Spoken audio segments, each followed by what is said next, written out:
আসসালামু আলাইকুম। সকলকে স্বাগত জানাচ্ছি বাংলাদেশ ক্যান্টনমেন্টিয়ান কলেজ কমিউনিটি আয়োজিত বিশেষ লাইভ অনুষ্ঠান ক্যান্টনমেন্টিয়ান টকস এর এপিসোড 6 এ। আজকে আমার সাথে রয়েছেন বাংলাদেশ নৌবাহিনীর x lieutenant Debayan Chakraborty sir, who is the managing director of new এরা অ্যান্ড ফাউন্ডার অফ কিউমাস্টার। এবং তার আরেকটি বড় পরিচয় হলো তিনি কিন্তু এক্স ক্যান্টনমেন্টিয়ান, তিনি ছিলেন Chattogram cantonment public school and কলেজে। এবং আজকের অনুষ্ঠান জুড়ে রয়েছি আমি Mohammad Senamul Tahmid, Savar cantonment public school and কলেজের ক্যাম্পাস অ্যাম্বাসেডর। তো চলে যাচ্ছি দেওয়ান চক্রবর্তী স্যারের কাছে। আজকে আমাদের যে টপিকটি আমরা নির্ধারণ করেছি সেটা হলো 87 বিএমএ লং কোর্স। সবকিছু নিয়ে হয়তো বা আলোচনা করব, তো দেখা যাক। এবং আপনারা যারা যারা লাইভটি দেখছেন তারা কাইন্ডলি লাইভটিতে শেয়ার করে দিবেন এবং লাইক এন্ড কমেন্ট করবেন অবভিয়াসলি, এবং অবশ্যই অবশ্যই শেয়ার করবেন, কারণ এটা অনেক হেল্পফুল একটি লাইভ হতে যাচ্ছে। তো সরাসরি চলে যাচ্ছি দেবায়ন চক্রবর্তী স্যারের কাছে। স্যার কেমন আছেন? এই তো ভালো আছি। সেনাম, কেমন আছো? আলহামদুলিল্লাহ স্যার, আমিও আল্লাহর রহমতে খুবই ভালো আছি। তো স্যার আজকে আমরা কথা বলবো আমাদের 87 বিএমএ লং কোর্স নিয়ে। তো স্যার, বর্তমান বাংলাদেশের পরিপ্রেক্ষিতে সকল এইচএসসি ক্যান্ডিডেটরাই কিন্তু লং বিএমএ বা ডিফেন্সের দিকে ছোটে। তো সেক্ষেত্রে সবারই একটা, কি বলবো স্যার, এটা একটা আলোচনার বিষয় হয়ে যায় যে আমরা কিভাবে কি করব। তো আজকে সে একটা গাইডলাইন আমরা এখান থেকে অবশ্যই আপনার কাছে নিতে যাচ্ছি। তো আমরা প্রথমে শুরু করব জেনারেল কোয়ালিফিকেশন দিয়ে। প্রথমে স্যার যাব এডুকেশনাল কোয়ালিফিকেশন। সে সম্পর্কে স্যার আমরা যদি সার্কুলার দেখি, সেটা যদি স্যার একটু বিশ্লেষণ করে দেন, বর্তমান 87 এর যে সার্কুলারটা। আচ্ছা, তার আগে সেনামের সাথে একটু আগে ইয়ে করি। সেনাম সেনাম এইচএসসি কোন ব্যাচ? স্যার আমি এইচএসসি 2024 ব্যাচ, আমি কেবল এসএসসি ক্যান্ডিডেট। আচ্ছা, তো বেসিক্যালি 87 বিএমএ লং কোর্স সার্কুলারটা সবচেয়ে বড় অ্যাট্রাকটিভ বিষয় যেটা, এটা হচ্ছে এই সার্কুলারে এইচএসসি 21 ব্যাচের ক্যান্ডিডেটরা অ্যাপ্লাই করতে পারবে। এটা হচ্ছে 87 বিএমএ লং কোর্সের যে সার্কুলারটা দিয়েছে, এটা সবচেয়ে বেস্ট পার্ট। বিকজ এইচএসসি 21 এর ক্যান্ডিডেট যারা, তারা এতদিন পর্যন্ত এয়ারফোর্সে পারছিল 85 বাফা যে কোর্সটা আছে সেটাতে, বাট রাইট নাও তারা হচ্ছে গিয়ে at the same time 87 BMA long কোর্সেও আর্মিতে অ্যাপ্লাই করতে পারবে। বাট এখানে এডুকেশনাল কোয়ালিফিকেশনের মধ্যে শুধুমাত্র, যেহেতু ওদের এখনো এইচএসসির এখনো অ্যাপিয়ার করে নাই, সেই জন্য এসএসসি জিপিএটা অবশ্যই 5 থাকতে হবে। That's the first educational requirement. ঠিক আছে, যে এইচএসসি 2021 এর ক্যান্ডিডেট যারা আছে তাদের জন্য এসএসসি তে শুধুমাত্র জিপিএ 5 থাকলে তারা অ্যাপ্লাই করতে পারবে, আদারওয়াইজ পারবে না। আর আদার্স যারা ক্যান্ডিডেট আছে এইচএসসি 2020 বা 2019 2018, বিকজ আমরা অ্যাকচুয়ালি ডিফেন্সের ক্ষেত্রে যে জিনিসটা জানি সেটা হচ্ছে, এখানে অ্যাকচুয়ালি তুমি কোন HSC batch, it it is not a matter. এখানে অ্যাকচুয়ালি ম্যাটারটা হচ্ছে বয়সটা। যদি তোমার বয়সটা 16 থেকে 21 বছর বয়সের মধ্যে থাকে, then you can apply. So এখানে অ্যাকচুয়ালি এটা ম্যাটার করছে না যে তুমি এইচএসসি 2020 না 2019 না 2018। শুধুমাত্র তোমার যদি বয়সের রেঞ্জের মধ্যে থাকে, তাহলে তোমার যদি এসএসসি অথবা এইচএসসি এর মধ্যে যে কোনো একটাতে জিপিএ 5 এবং আরেকটাতে যদি 4.5 থাকে, then you can apply. So আমি একটু আরেকবার বলে দিই, এসএসসি অথবা এইচএসসি এই দুইটার মধ্যে যে কোনো একটাতে জিপিএ 5, আরেকটাতে 4.5 থাকলে এইচএসসি পাস যেসব ক্যান্ডিডেটরা করেছে তারা অ্যাপ্লাই করতে পারবে। আর এইচএসসি 2021 ক্যান্ডিডেটদের জন্য শুধুমাত্র এসএসসি তে জিপিএ 5 থাকলেই তারা অ্যাপ্লাই করতে পারবে। That's the basic educational requirement actually. আর একটা ভাইটাল পার্ট তোমার ডিফেন্সে পরীক্ষা দিতে গেলে, সেটা হচ্ছে ফিজিক্যাল রিকোয়ারমেন্ট। ঠিক আছে, এডুকেশনাল রিকোয়ারমেন্টের পাশাপাশি ফিজিক্যাল রিকোয়ারমেন্টও একটা বড় ফ্যাক্টর। তো ফিজিক্যাল রিকোয়ারমেন্টের দিক দিয়ে একটু সবার মাথায় রাখতে হবে, সেটা হচ্ছে মানে যেহেতু এখন তোমরা সবাই জানো যে মানে স্পেশালি এইচএসসি 2020 ব্যাচ বা 2021 ব্যাচ, যেহেতু 2020 ব্যাচের এবার এবছর হচ্ছে কি সবাই অটোমেটিক্যালি পাস পাস রেজাল্ট পেয়ে গেছে। এই কারণে এবার কিন্তু অ্যাপ্লিকেন্ট অনেক অনেক বেশি। ইনফ্যাক্ট 86 বিএমএ তে যেটা হয়েছে, মানে এর আগের লং কোর্সের পরীক্ষাটাতে 86 বিএমএ লং কোর্সে কিন্তু আমাদের, আমি জাস্ট চিটাং এরটা বলছি, চিটাং এর ঢাকাতেও সেম কাহিনী হয়েছে। চিটাং আর ঢাকাতে মেইন ক্যান্টনমেন্ট কলেজ, যেটা ইউজুয়ালি তো পরীক্ষাগুলো ক্যান্টনমেন্ট কলেজে হয়, তো মেইন যে ক্যান্টনমেন্ট কলেজগুলো আছে এই ক্যান্টনমেন্ট কলেজে কিন্তু ক্যান্ডিডেটরা কোনো সিট পায়নি। মানে লাস্টের দিকে যারা ফর্ম ফিল আপ করছে, যেমন চিটাং এর, ওদেরকে রামুতে চলে যেতে হয়েছে। ঠিক আছে, that means seat was totally overloaded. মানে অ্যাপ্লিকেন্ট ওভারলোডেড হয়ে গেছিল। এন্ড আরেকটা বড় ইম্পর্টেন্ট ফ্যাক্ট যেটা, সেটা হচ্ছে যেহেতু এখন হচ্ছে গিয়ে অন্যান্য পরীক্ষাগুলো কখন হচ্ছে না হচ্ছে বা কিভাবে হচ্ছে এন্ড সব এই জিনিসটারও একটা নিশ্চয়তা নেই। এবং আরেকটা ফ্যাক্টর হচ্ছে গিয়ে যেহেতু এখন মানে সবাই পাশ করছে, এখন আলটিমেটলি আমার তো সবার জন্য তো সিট নাই। সো এই এই জায়গাতে ডিফেন্স হচ্ছে যে তুমি বলতে পারো যে একটা ওয়ান অফ দ্য প্লেস যে জায়গাটাতে অ্যাকচুয়ালি সিট সিস্টেমে রিক্রুটমেন্ট হয় না। এখানে তোমার কোয়ালিফিকেশনের উপর বেস করে হচ্ছে রিক্রুটমেন্টটা হয়। ঠিক আছে, তো যেহেতু সিট সিস্টেমে রিক্রুটমেন্ট হয় না, that means there are actually unlimited seats.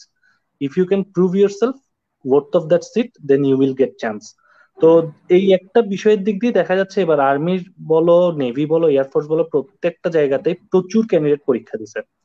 আর সবচাইতে মানে প্যাথেটিক পার্ট যেটা আমি বলবো, সবচেয়ে স্ক্যারি পার্ট যেটা আমি বলবো সেটা হচ্ছে 85 বিএম এ লং কোর্সে যে তোমার পরীক্ষা দিয়েছিল সামথিং লাইক 2,500 থেকে 3,000, চান্স পেয়েছিল রিটেনে নিয়ারলি 1,600-1,700 মতো। ঠিক আছে, এবার 86-এ, আমি তোমাদেরকে ফার্স্টে বললাম 85 এর কথা, 86-এ এসে যে কাহিনীটা হলো সেটা হচ্ছে যে অ্যাপ্লিকেট সংখ্যা বেড়ে গেল প্রায় 4 গুণ। ঠিক আছে, টোটাল অ্যাপ্লিকেন্ট সংখ্যা বেড়ে গেল প্রায় 4 গুণ, কিন্তু রিটেন কোয়ালিফাই করলো অনলি 1,439 জন, if I am not wrong. ঠিক আছে, তো তার মানে হচ্ছে আমার অ্যাপ্লিকেন্ট বাড়ছে 4 গুণ, কিন্তু টোটাল চান্স পাওয়ার সংখ্যা কমে গেছে প্রায় আরো 200। দ্যাট মিনস আমার এখানের মধ্যে সবচেয়ে ইম্পর্টেন্ট মানে নোটিসিং পয়েন্ট যেটা সেটা হচ্ছে, প্রথম জিনিস হচ্ছে স্টুডেন্টদের পড়াশোনার সাথে অ্যাটাচমেন্ট কমে গেছে লকডাউনের কারণে, বা এই পড়াশোনার সাথে একটা গ্যাপ হয়েছে। এটা হচ্ছে একটা ইস্যু। আরেকটা ইস্যু হচ্ছে, যেহেতু একসাথে কথাবার্তা আগাচ্ছি তো ওভাবে ওই হিসাব করে বলি, আর্মিতে তোমাদের রিটেন পরীক্ষা হবে হচ্ছে 4টা সাবজেক্টের উপরে। ঠিক আছে, Bangla, English, math and general knowledge. তো দেখা যায় মানে যদি প্রতি বছরই আমরা যদি অ্যানালাইসিস করি প্রতিবারের কোয়েশ্চেন গুলো, তাতে দেখা যায় যে তোমার কোয়েশ্চেন মোটামুটি সবগুলোই কিন্তু মানে 4টা সাবজেক্টের মধ্যে একটা সাবজেক্ট থাকবে যেটাতে সবাই হচ্ছে গিয়ে সাফার করে। মানে 3টা সাবজেক্ট একদম মোটামুটি ইন এভারেজ, যেটা তুমি একটু পড়াশোনা করলে পারবা। বাট একটা সাবজেক্ট আছে যেটাতে একদম মানে সবাইকে হচ্ছে যে ধস নামায় দেয়। 85 বিএম এর লং কোর্সের ক্ষেত্রে এই সাবজেক্টটা ছিল জেনারেল নলেজ। 86 এর সময় এটা হয়েছে ম্যাথ। যার কাছ থেকে জিজ্ঞেস করছি তারই কথা হচ্ছে কি যে স্যার ম্যাথ পারি নাই। বাট একটা বড় জিনিস হচ্ছে সিলেবাস কিন্তু, তোমাদের পরীক্ষার যে সিলেবাস, পরীক্ষার সিলেবাসটা কিন্তু বেসিক্যালি 9-10 এর উপর ডিপেন্ডেন্ট, 9-10 এর পড়ার উপর ডিপেন্ডেন্ট, নট এইচএসসি। ঠিক আছে, কিন্তু এখানে প্রবলেমটা কোথায় হয় আমি বলি। প্রবলেমটা হয় হচ্ছে যেমন মানে আমি যদি আমার কথা বলি, আমি নিজেও খুব একটা বেশি পড়াশোনা করতাম না, এর আগের লাইভেও আমি বলছি। তো 9-10 এর পড়াশোনা, 9-10 পাস করার পরে আমার মনে হয় না যে এখানকার ম্যাক্সিমাম স্টুডেন্ট এন্ড স্পেশালি যারা ডিফেন্সে পরীক্ষা দিতে চাই, ডিফেন্সে যারা পরীক্ষা দেয় তারা আমাদের ওই যে ইন এন এভারেজ মেডিকেলের স্টুডেন্টদের মতো সারাদিন পড়াশোনার মধ্যে থাকে না। ঠিক আছে, তো এটা অলমোস্ট একটা মানে ধরেই নেওয়া যায় যে একটা স্টুডেন্ট যার ডিফেন্সে অ্যাকচুয়ালি যাওয়ার ইচ্ছা, সে 9-10 পাস করার পরে 9-10 এর বইটার সাথে রাখে নাই। সে হয় বিক্রি করে দিছে, না হয় ফেলে দিছে, না হয় হচ্ছে যে এই জিনিসটা তার ছোট ভাই বোনদেরকে দিয়ে দিছে, ওই বইটা তার সাথে আর নাই। তো এই একটা কারণে 9-10 এর বইয়ের সাথে কিন্তু দেখা যায় যে মানে স্টুডেন্টদের অ্যাটাচমেন্ট থাকে না, এবং এইটাই হচ্ছে একটা one of the most important reason যেই কারণে আর্মিতে খুব ইজি কোয়েশ্চেন করলেও মানে দেখা যায় 3টা সাবজেক্ট ইজি কোয়েশ্চেন করে, একটা সাবজেক্ট হয়তো বা একটু টাফ করে, তারপরেও কিন্তু এত পরিমাণ ক্যান্ডিডেট ঝরে। আর এই বছর থেকে মানে স্পেশালি আমি যদি বলি গত বছর থেকে ব্যাপারটা এখন এমন হয়ে গেছে যে শিক্ষা সেক্টরটাতে অ্যাকচুয়ালি কোনো সুনির্দিষ্ট নিয়ম আমরা কিন্তু কেউই আসলে পাচ্ছি না, যে কতজন নিবে, কোথায় মানে কোথায় কে গিয়ে পরীক্ষা দিবে, কোন সিস্টেমে পরীক্ষা হবে, কোন ধরনের কোয়েশ্চেন, কোন ধরনের সিলেবাস, প্রত্যেকটা জিনিসেই কিন্তু দেখা যাচ্ছে যে একটা ধোঁয়াশা আছে। তো ওই ওই জিনিসের উপর ভিত্তি করে দেখা যাবে যে দেখা যাচ্ছে যে আমাদের এখানেও যারা আছে স্টুডেন্ট নিউ এরাতে, এরাও কিন্তু ম্যাসিভ রকমের একটা কম্পিটিশন ফেস করছে নিজেদের মধ্যে। বিকজ এখন দেখা যাচ্ছে যে ইন এন এভারেজ সবাই অ্যাপ্লাই করতেছে, যেসব স্টুডেন্ট গুলো হয়তো বা মানে কোনো কোনো মতে চিন্তা করতেছিল আমি ভার্সিটিতে পড়বো, ভার্সিটির পরীক্ষা লেট হচ্ছে, সে দেখা যাচ্ছে এখন চিন্তা করছে আচ্ছা ঠিক আছে যাই দিয়ে আসি না একটা পরীক্ষা, কি বার হবে, এসব গিয়ে দিয়ে আসতেছে। ইভেন আমি এয়ারফোর্সে এই যে রিসেন্টলি আমাদের একসাথে অনেকগুলো ক্যান্ডিডেট হচ্ছে পরীক্ষা দিতে গেল, ওই সময় একটা খুব মজার দৃশ্য দেখছি। ঠিক আছে, সেটা হচ্ছে যে বিএফ শাইন কলেজের স্টুডেন্ট যারা, তাদের এয়ারফোর্সে পরীক্ষা দেওয়ার জন্য কোনো ফর্ম ফিল আপ করা লাগে না, মানে ফর্মের টাকা যায় না। নর্মালি তো এয়ারফোর্সের ফর্ম ফিল আপ করতে হয় 1,000 টাকা দিয়ে, ঠিক আছে? তো বিএফ শাইন কলেজের স্টুডেন্টদের কাছ থেকে ওই 1,000 টাকাটা নেয় না, শাইন কলেজের একটা আলাদা কোটা আছে। তো ওখানে আমি এরকম প্রায় 3-4 জন ক্যান্ডিডেটকে দেখছি পরীক্ষার হলে, যারা হচ্ছে গিয়ে অষ্টমবারের মতো পরীক্ষা দিচ্ছে এয়ারফোর্সে রিটেনে, ঠিক আছে? মানে যেহেতু ফর্ম ফিল আপ করার টাকা টাকা লাগতেছে না, সে একবার দুইবার না, তিনবারও না, 8বার পরীক্ষা দিতে গেছে। ঠিক আছে, ঢাকা স্টুডেন্ট, শাইনে পড়ি, এই যে শাইন কলেজে পড়ে, ঠিক আছে? ওখানে গেটের বাইরে গিয়েই পরীক্ষা দিয়ে আসা যাচ্ছে, দিচ্ছে, যতক্ষণ পর্যন্ত না টিকে ততক্ষণ পর্যন্ত দিয়েই যাচ্ছে। ঠিক আছে, তো এইগুলো একটা অনেক বড় ফ্যাক্টর, যেই কারণে হচ্ছে কি কম্পিটিশন গুলো অনেক বেড়ে যাচ্ছে তোমাদের সেক্টরে। Okay sir. তো আরেকটা মেইন যে জিনিসটা নিয়ে সকলের একটি কনফিউশন থাকে সেটা হলো তাদের আইসাইট নিয়ে। অনেকে বলে আমি তো অনেক মোটা গ্লাস ইউজ করি, আমাকে তো নিবে না। স্যার এখানে ল্যাসিকের সিস্টেমটা আছে, এই জিনিসটা যদি একটু ক্লিয়ার করে দিতেন। আচ্ছা, ল্যাসিকের যে সিস্টেমটা, ফার্স্টে আমি বেসিক জিনিসটা বলি। চোখের ক্ষেত্রে একটা জিনিস মাথায় রাখতে হবে, সেটা হচ্ছে যে কালার ব্লাইন্ড বলতে একটা জিনিস আছে, ঠিক আছে? যারা হচ্ছে গিয়ে রংগুলো ঠিক মতো দেখতে পায় না, স্পেশালি ডিফেন্সে 3টা রঙের ডিটেকশন খুব ভালো মতো থাকা লাগে। সেটা হচ্ছে, একটা হচ্ছে লাল, একটা সবুজ, আর একটা হচ্ছে হালকা হলুদ। ঠিক আছে, এই লাল, সবুজ আর হালকা হলুদ, এই 3টা রঙের ডিটেকশনটা খুব ইম্পর্টেন্ট ডিফেন্সের জন্য। ঠিক আছে, তো এই 3টা রং যারা দেখতে পায় না, বেসিক্যালি তাদেরকে ধরা হয় হচ্ছে কালার ব্লাইন্ড। এবং কালার ব্লাইন্ড প্রবলেম যদি কারোর মধ্যে থাকে, এই কালার ব্লাইন্ড প্রবলেম থাকলে কোনোভাবেই দেয়ার ইজ মানে নো চান্স যে তাকে সিলেক্ট করবে, কালার ব্লাইন্ডের প্রবলেমটা যদি থাকে। এবং কালার ব্লাইন্ড প্রবলেমটা অ্যাকচুয়ালি ওভাবে করে যে ল্যাসিক করলেও যে যায়, এরকমও না। কালার ব্লাইন্ডের একটা জন্মগত সমস্যা। তো দেখা যায় যারা আনফরচুনেট তাদেরকে এই প্রবলেমটার মধ্যে দিয়ে যেতে হয়। আর চোখের পাওয়ার বা চশমার যে বিষয়টা আছে, বেসিক্যালি আর্মিতে এমন না যে চশমা পড়লে চান্স পাবে না, এরকম কিছু নেই। চশমা পড়লেও চান্স পাবে।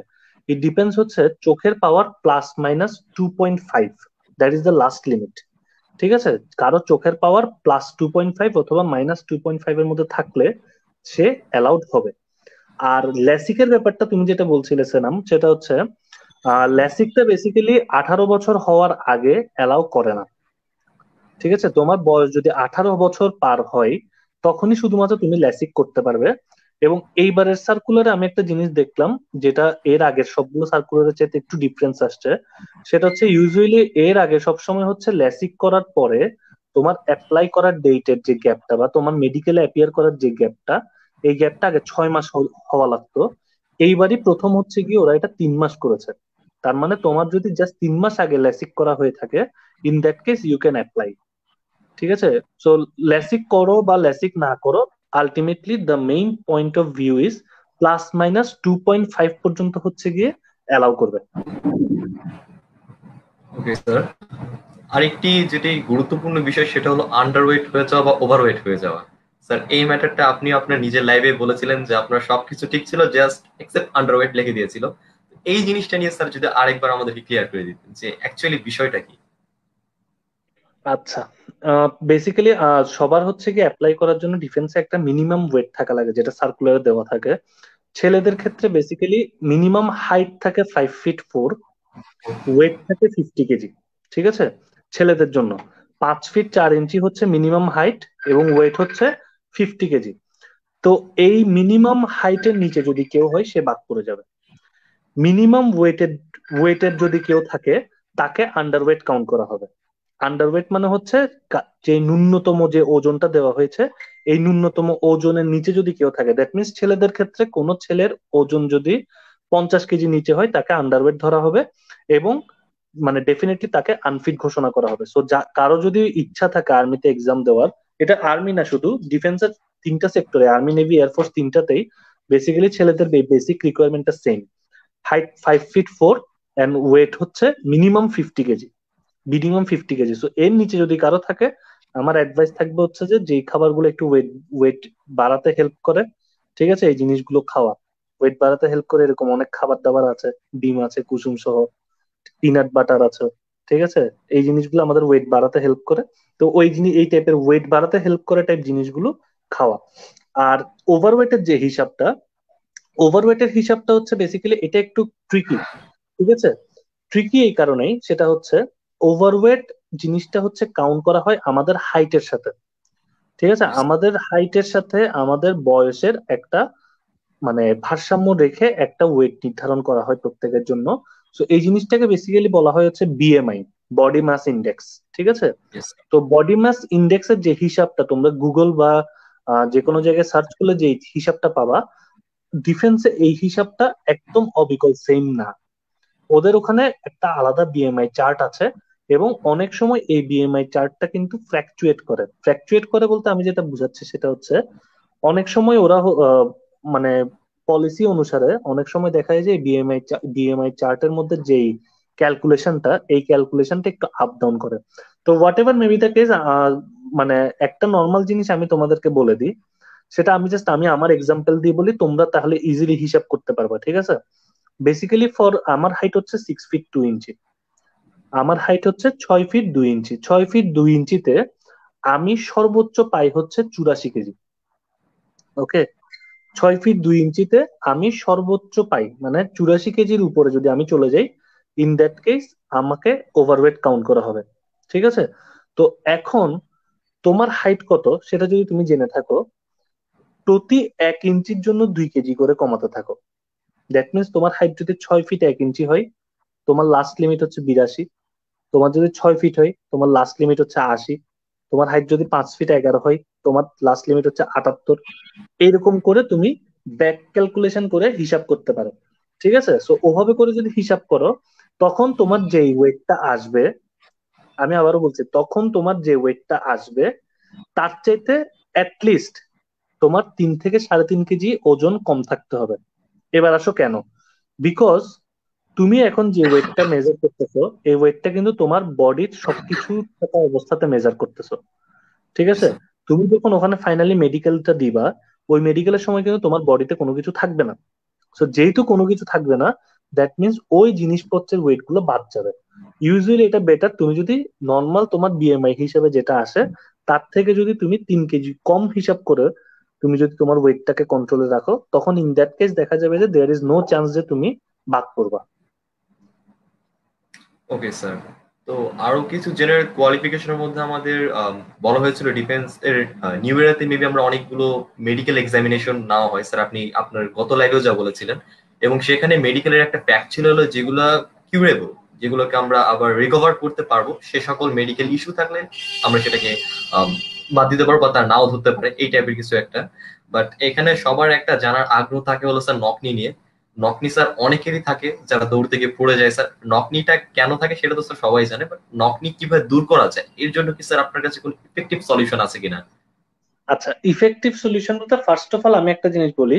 আহ মেডিকেল চেক আপের সময় যেটা হয় বেসিক্যালি, মেডিকেল চেক আপটা বোর্ড টু বোর্ড ভ্যারি করে, কোন বোর্ড মেডিকেল এক্সামটা নিচ্ছে এটা অনুসারে ভ্যারি করে। যেমন টোটাল ডিফেন্সে এক্সাম দিতে গেলে একদম সবচেয়ে কঠিন যে মেডিকেল বোর্ডটা হবে, ওখানে টোটাল 17টা চেক আপ হবে। টোটাল 17টা চেক আপ হয়। একদম ধরো যে আমি ধরে নিলাম যে মানে ওরা আর্মিতে পরীক্ষা দেওয়ার সময় মেডিকেল বোর্ড একটা জিনিসও বাদ দেয় নাই, তাতেও তোমার টোটাল 17টা চেক আপ হবে। এই 17টা চেক আপের মধ্যে তোমার হাইট, ওয়েট, নাক, কান, গলা, দাঁত, পাইলস, পলিপাস, ডিএনএস, তারপরে তোমার এই যে স্ক্রোটাম, এই ধরনের টোটাল 17টা চেক আপ আছে, ঠিক আছে? এখন এই 17টা চেক আপের মধ্যে বেসিক্যালি দুইটা জিনিস হচ্ছে গিয়ে ডিরেক্টলি তুমি কখনো রিকভার করতে পারবা না, বা ডিরেক্টলি মানে এই জিনিসগুলো আমার হাতে নাই বা তোমার হাতে নাই। একটা জিনিস হচ্ছে হাইট, তোমাকে চাইলে টেনে লম্বা করা পসিবল না, ঠিক আছে? আর একটা জিনিস হচ্ছে চোখের যে ওই কালার ব্লাইন্ডের ইস্যুটা আমি বললাম, সেটা, ঠিক আছে? এই দুইটা জিনিস বাদে বেসিক্যালি আর বাকি সবগুলো জিনিসই সামহাও রিকভারেবল, ঠিক আছে? সামহাও রিকভারেবল, এটা হয়তো বা কেস টু কেস ভ্যারি করতে পারে বা পার্সন টু পার্সন ভ্যারি করতে পারে, কিন্তু সামহাও এই জিনিসগুলো রিকভারেবল। এর মধ্যে সবচাইতে বেশি বেশি যেই প্রবলেম গুলো হচ্ছে মানুষ ফেস করে, বা আমি আমাদের যে মেডিকেল চেক আপটা হয়, এই মেডিকেল চেক আপে আমরা যে জিনিসগুলো দেখেছি যে কিছু কিছু প্রবলেম আছে। যেমন আমাদের এখানে একটা সবচেয়ে বড় জিনিস যেটা মেডিকেল চেক আপের আমি বলবো, আমাদের এই মেডিকেল চেক আপে আনফিট হয়েছে আর মেইন পরীক্ষাতে গিয়ে ফিট হয়েছে এরকম কেউ এখনো পর্যন্ত নাই। যারা আমাদের এখানে আনফিট হয়েছে ওই জিনিসটাকে গুরুত্ব দেয় নাই, তারা কিন্তু মেইনটাতে গিয়েও আনফিট হয়েছে এবং সেম রিজনেই আনফিট হয়েছে। ঠিক আছে, দ্যাট মিনস তোমার বুঝে নিতে হবে যে এখন দেখো একটা মেডিকেল তুমি করাচ্ছ, তার রিজনটা কি? তার রিজনটা হচ্ছে তুমি যদি তোমার একটা প্রবলেম ডিটেক্ট হয়, if you are fit then it's well and good. তোমার যদি কোনো একটা প্রবলেম থাকে you need to recover from that problem. ঠিক আছে, এখন ধরো তোমার ফর এক্সাম্পল পাইলস আছে। পাইলস এর প্রবলেমটা আমরা ইউজুয়ালি গতানুগতিক ভাবে চেক করি না কখনো। ঠিক আছে, এটা আমাদের যে নর্মাল চলাফেরা, দুইটা জিনিস আমরা দেখা যায় নর্মালি চেক করি না। এই পাইলস বলো, নকনি বলো, ফ্ল্যাট ফিট বলো, ডিএনএস বলো, এগুলো আমরা নর্মালি কখনো চেক করি না, বা এগুলো থাকলে আমরা খুব বেশি যে আহামরি প্রবলেম ফেস করি ব্যাপারটা এরকমও না, আমাদের জীবন চলে যায়। ঠিক আছে, তো নর্মালি দেখা যায় যখন আমাদের এই যে মেডিকেল চেক আপে পাইলস ধরা পড়লো, তাকে দেখা গেল একটা ডাক্তারের কাছে রিকমেন্ড করে দেওয়া হলো। সো ডাক্তার হয়তো বা বললো কি যে তাকে একটা অপারেশন করতে হবে, যে অপারেশনটা করলে সে ফুললি রিকভার হয়ে যাবে উইদিন 15 ডেজ। তো ইউজুয়ালি দেখা যায় যে পাইলস এর প্রবলেমটা 15 to 20 ডেজ এর মধ্যে, যেটা আমাদের এখন পর্যন্ত আমরা যা দেখছি 15 to 20 ডেজ এর মধ্যে আমাদের ক্যান্ডিডেটরা সবাই মোটামুটি রিকভার করে ফেলছে। এখন অন্যান্য আদার যা প্রবলেম আছে, যেমন ধরো যে তোমার অনেকে স্কিনের প্রবলেম থাকে, যেগুলোর জন্য হয়তো বা স্কিনের বিভিন্ন ক্রিম ইউজ করতে হয়, এই প্রবলেমটা তো দেখা যায় যে প্রায় তোমার 1 মাসের মতো লেগে যায়। কেস টু কেস ভ্যারি করে, আমি আবারও বলছি কেস টু কেস ভ্যারি করে, বাট ইউজুয়ালি 1 মাসের মতো লেগে যায়। এরপরে ধরো যে তোমার আরেকটা বড় প্রবলেম থাকে হচ্ছে অনেকের হাত ঘামায়। ঠিক আছে, Yes. তো হাত ঘামানোর প্রবলেমটাও ইউজুয়ালি 1 মাসের মধ্যে চলে যায়, এটা 20 থেকে 30 দিনের মধ্যে চলে যায় যদি কেউ প্রপারলি ট্রিটমেন্ট দেয়। কিন্তু সবচাইতে ক্রুশিয়াল যে প্রবলেমটাতে সবচাইতে বেশি টাইম লাগে, that is knock knee and flat feet. ঠিক আছে, এই দুইটা প্রবলেমে হচ্ছে বেসিক্যালি সবচাইতে বেশি টাইম লাগে আমাদের রিকভার করতে। ঠিক আছে, তো বেসিক্যালি দুইটাই এক মানে দুইটা পরীক্ষাতেই আমার হচ্ছে যে একটা সিম্পল থিওরি ফলো করতে হবে, সেটা হচ্ছে যে নকনি মানে কি আমার দুইটা হাঁটু লেগে যাচ্ছে।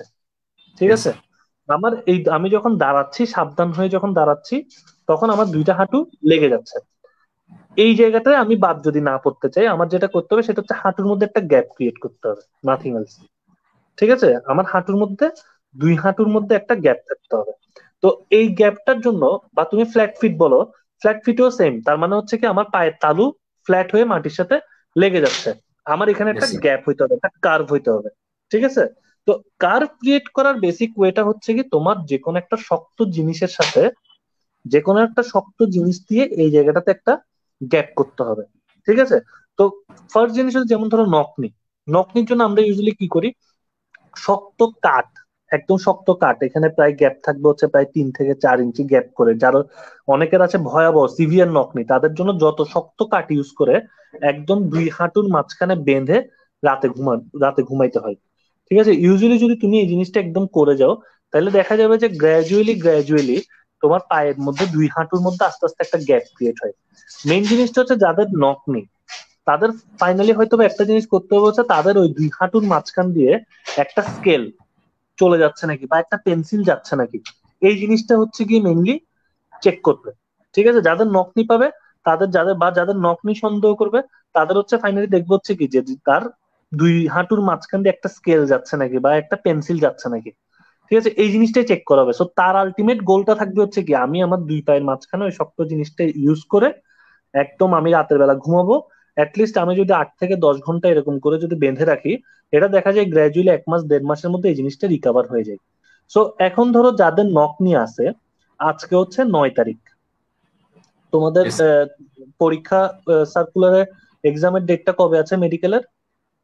ইফ আই এম নট রং, এটা হচ্ছে যে তোমার মে লাস্টের দিকে অথবা জুনের ফার্স্টের দিকে, right? Sir 22 May 2000। 22 May 2021। So তার মানে হচ্ছে you have nearly 1.5 months time. ঠিক আছে, নাকি 2.5 মান্থস টাইম। মার্চ মাস পুরাটা আছে, জি স্যার। মার্চ মাসের অর্ধেকটা আছে, এপ্রিল আছে, মে আছে। দ্যাট মিনস তোমার নিয়ারলি 2.5 মাসের মতো সময় আছে। সো যাদের যাদের এই নকনির প্রবলেম আছে, 2.5 মাস কিন্তু অনেক বড় টাইম হচ্ছে কিসের জন্য, এই নকনির প্রবলেমটা রিকভার করার জন্য। 2.5 মাস কিন্তু অ্যাকচুয়ালি লাগে না। ঠিক আছে, সো কারো যদি নকনি থাকে, যদি তোমরা একদম শিওর হও যে নকনি আছে, তখন তাদের উচিত হচ্ছে এখন থেকেই এই জিনিসটা রিকভার করার জন্য এই স্টেপ গুলো নেওয়া, নকনি বলো বা ফ্ল্যাট ফিট বলো।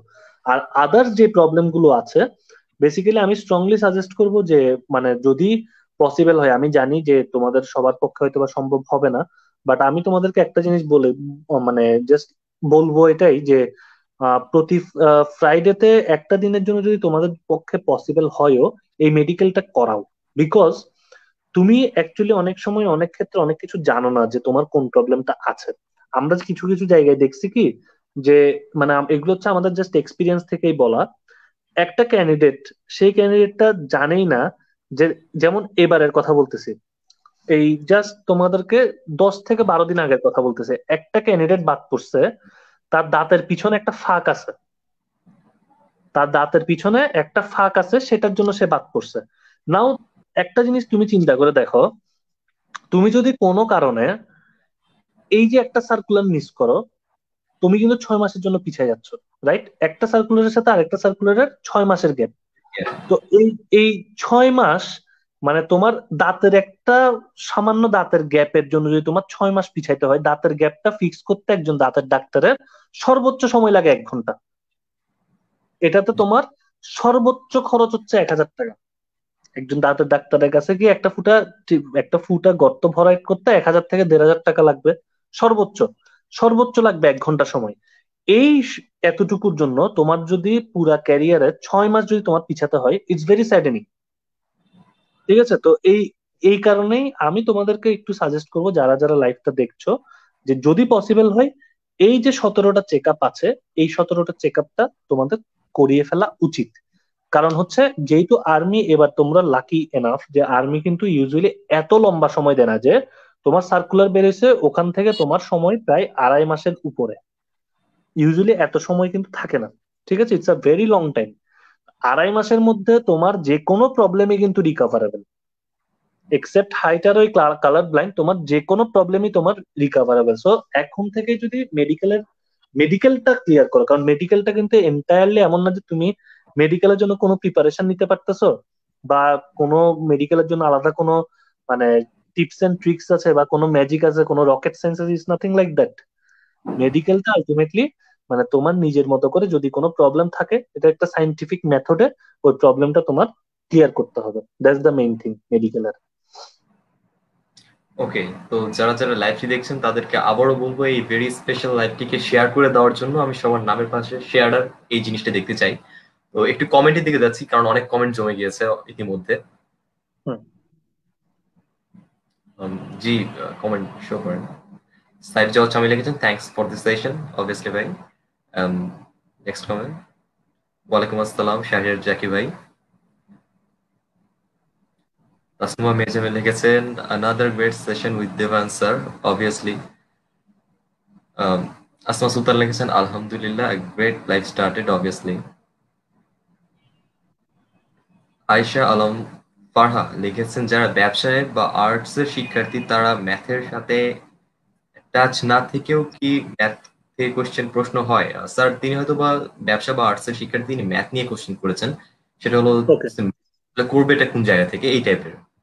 আচ্ছা, সো ম্যাথের কোয়েশ্চেন যেটা যেটা ম্যাথ হচ্ছে বেসিক্যালি জেনারেল ম্যাথের কোয়েশ্চেন হয়। ঠিক আছে? সো ব্যবসায় শিক্ষা বা আর্টসের যারা পড়ে তাদেরও কিন্তু সেম ম্যাথের উপর প্রিপারেশন নিতে হয়। ঠিক আছে? সো বেসিক্যালি এটা অ্যাভয়েড করার অ্যাকচুয়ালি কোনো সুযোগ নেই।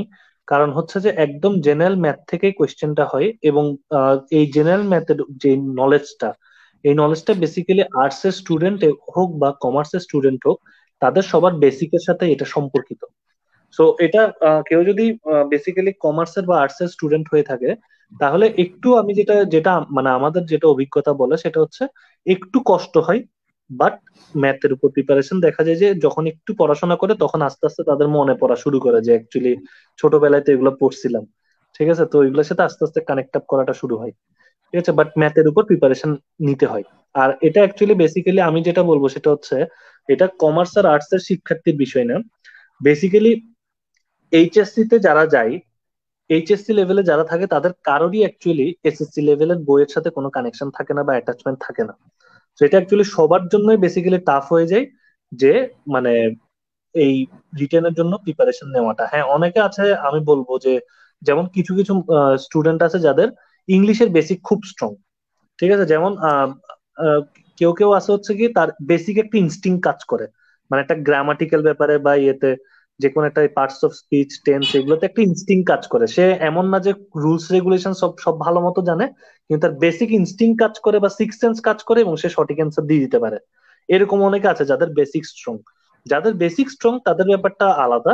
But apart from that ultimately মানে 9-10 এর পড়াশোনার চাইতে মানে এইচএসসি র পড়াশোনা মানে যদিও একটু হাই মানে এইচএসসি টা হায়ার স্ট্যান্ডার্ড, বাট তারপরেও কিন্তু 9-10 এর পড়াশোনাটাও কিন্তু ফেলে দেওয়ার মতো না। তো 9-10 এরটাও আলটিমেটলি পড়তে হয়, এবং ওই 9-10 এর বইয়ের উপর প্রিপারেশন না নিলে অ্যাকচুয়ালি রিটেনটা মানে সার্ভাইভ করাটা খুব টাফ হয়ে যায় যে কোনো কারোর জন্যই। এটা নট অনলি অ্যাবাউট মানে কমার্স আর আর্টস, সায়েন্সের স্টুডেন্টদেরও অনেক বেগ পেতে হয়।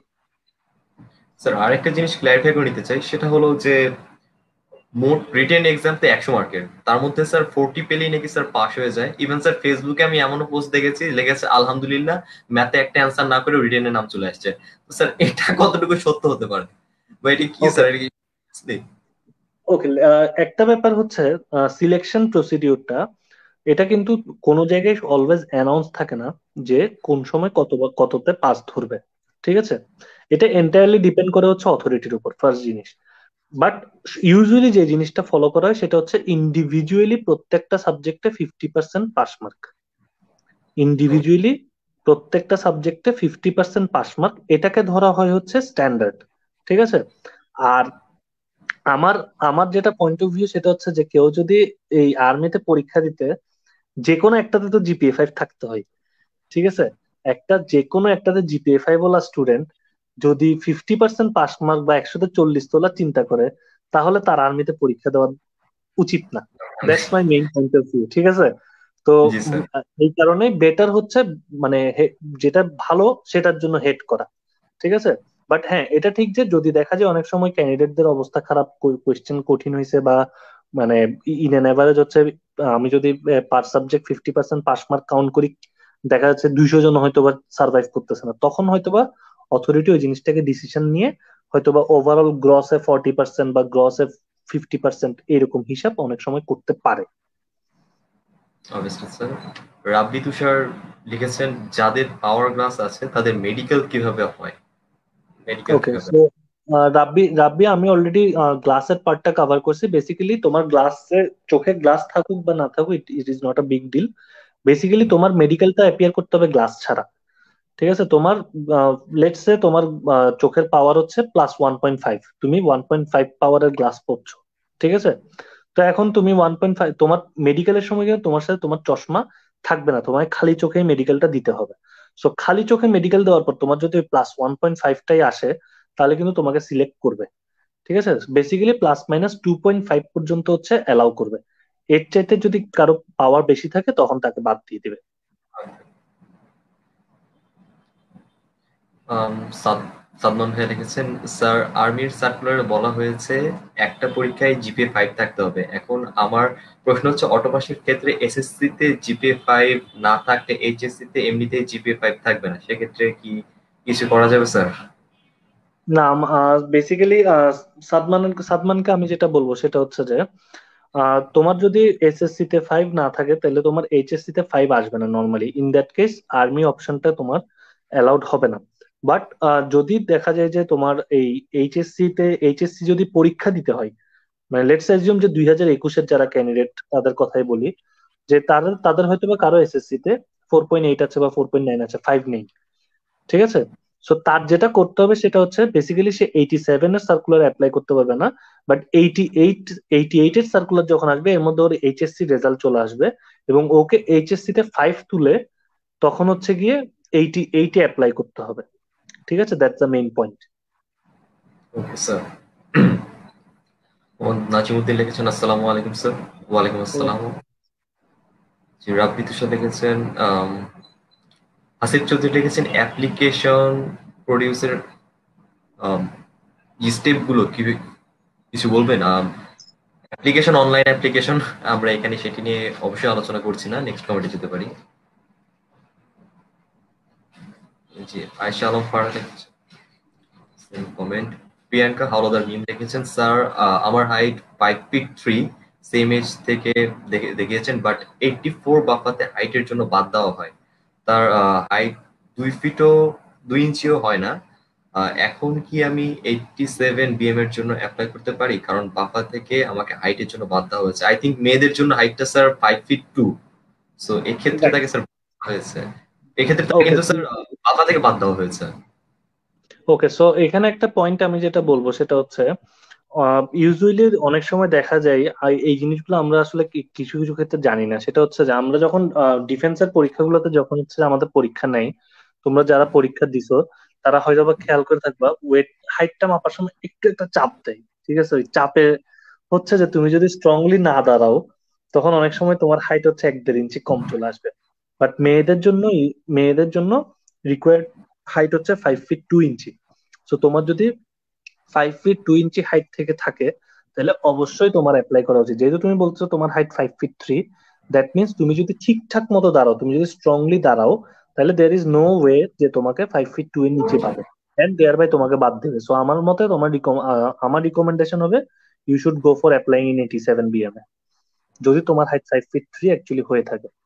বিকজ তোমার বাফাতে তোমাকে বাদ দিছে, ইটস নট আ রেফারেন্স। ঠিক আছে, তোমার হাইটটা ওইটা আর্মিতে মেপে যদি 5 ফিট 2 এর উপরে পাই বা 5 ফিট 2 পাই, দেন ওরা তোমাকে সিলেক্ট করে ফেলবে। আচ্ছা, ওয়াসিফ আহমেদ প্রশ্ন করেছেন, আচ্ছা স্যার, ওভারওয়েট হয়ে ইয়েলো কার্ড দিলে আমাদের থেকে কি আবার টেস্ট নিবে? ইয়েলো কার্ডের পর অবভিয়াসলি টেস্ট নেয়, কিন্তু স্যার ওভারওয়েটে কি এখানে ইয়েলো কার্ড দেয়? আমি জানতাম না এটা। হ্যাঁ, আসলে মেইন জিনিসটা হচ্ছে ওভারওয়েট হলে তুমি তো আইসিসি পর্যন্ত যেতেই পারবা না। দ্যাটস দ্য মেইন পার্ট, তুমি তো প্রিলিমিনারিতে বাদ যাবে। ঠিক আছে, সো দ্যাট মিনস তুমি তারপরও কিছু স্পেশাল কেস থাকে। তার মধ্যে মানে আমার সময় আমিও একজন ছিলাম যে হচ্ছে যে প্রিলিমিনারি মেডিকেলের সময় ওভারওয়েট নিয়ে কোয়ালিফাই করছিলাম। সো বেসিক্যালি যে যে ব্যাপারটা হয় সেটা হচ্ছে তুমি প্রিলিমিনারিতে ওভারওয়েটের সাথে তোমার আইসিএসবির কোনো সম্পর্ক নাই। ঠিক আছে, তুমি যদি প্রিলিমিনারিতে ওভারওয়েট পেয়ে পাও, বেসিক্যালি আইসিএসবি তে তুমি ইয়েলো কার্ড পাবা। আইসিএসবি তে যে ফিজিক্যাল টেস্ট গুলো হয় সেগুলোতে ইন্ডিভিজুয়ালি কোনো কিছুতে মার্কস কম পাওয়ার কারণে বা খারাপ করার কারণে, in that case let's say তুমি চিনাপে খারাপ করছো, তোমাকে চিনাপ পরীক্ষা দিতে হবে 3টা, তুমি 3টা দিতে পারো না, তুমি একটা দিছো। সো তোমাকে তখন যেটা করা হবে সেটা হচ্ছে হয়তো বা একটা 15 দিনের বা 21 দিনের একটা টাইম ফ্রেম দেওয়া হবে, 2 সপ্তাহ 3 সপ্তাহের একটা টাইম ফ্রেম দেয়, যে এই 2 থেকে 3 সপ্তাহের মধ্যে তুমি ইন্ডিভিজুয়ালি ওই চিন আপটা শুধুমাত্র কি করবা, ওই চিন আপটা ডেভেলপ করবা। ঠিক আছে, সো তোমার যেটা করতে হবে যখন এরকম একটা টাইম ফ্রেম দিয়ে দিবে তখন ওই টাইম ফ্রেমে গিয়ে আইএসএসবি তে গিয়ে ওই শুধুমাত্র চিন আপটাই গিয়ে আবার দিয়ে আসতে হবে, আর কোনো কিছু না। ওকে, তো আই থিঙ্ক আমাদের কমেন্ট শেষ। নেক্সট কমেন্ট একটু দেখালে ভালো হতো।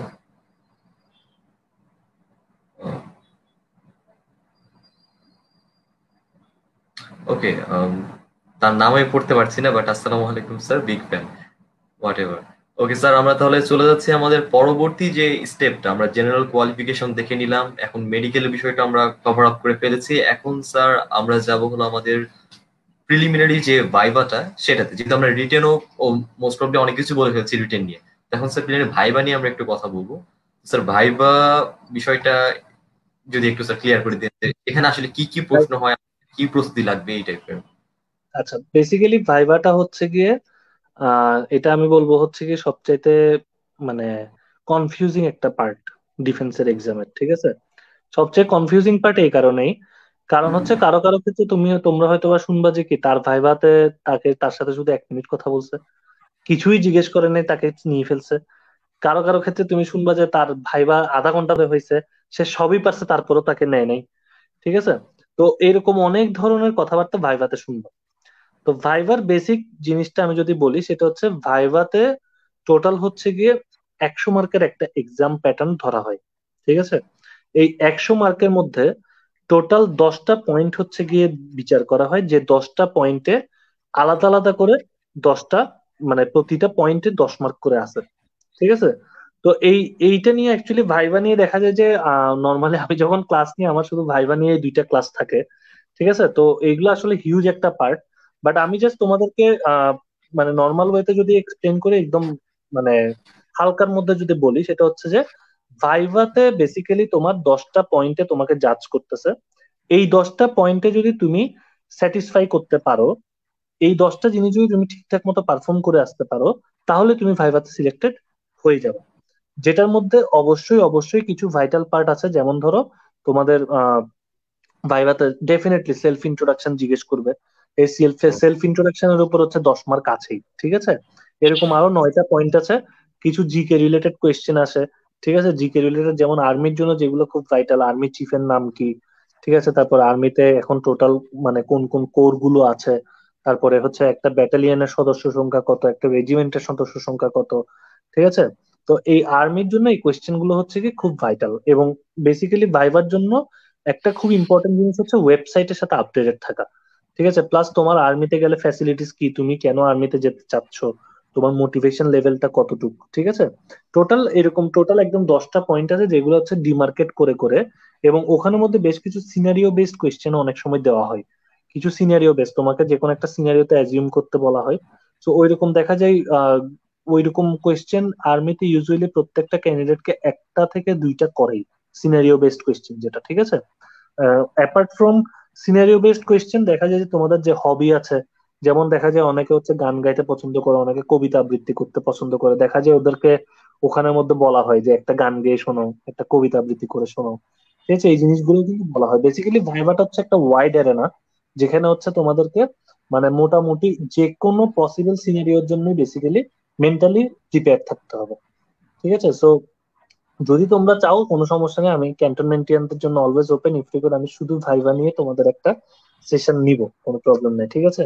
Viva is a actually big sir. Session, ঠিক আছে। সো ভাইভা নিয়ে ইফ রিকোয়ার্ড আমি একটা সেশন নিব, ঠিক আছে।